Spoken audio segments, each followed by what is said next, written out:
ইউনূস সাহেব যখন বাংলাদেশের সমস্ত পথ হারায় ফেলছেন, উনি পথ পাওয়ার জন্য আমাদের নেতা তারেক রহমান সাহেবের কাছে 12 ঘন্টা প্লেন চালায়া লন্ডন পর্যন্ত গেছেন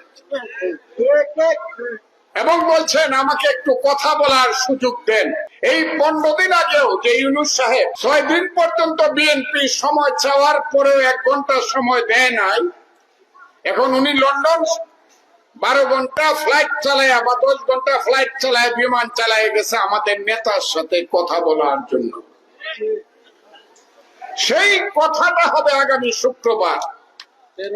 শুক্রবার আল্লাহর পবিত্র দিন, সব দিন, কিন্তু শুক্রবারটা একটু বেশি।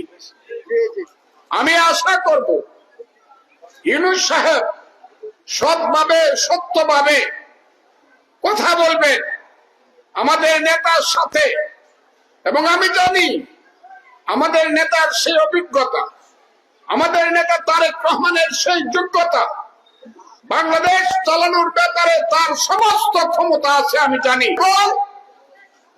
আপনি জনাব ইউনূস সাহেব আমার মুরব্বী, আমার চেয়ে 9 বছরের বড়, আপনি নোবেল পুরস্কার প্রাপ্ত।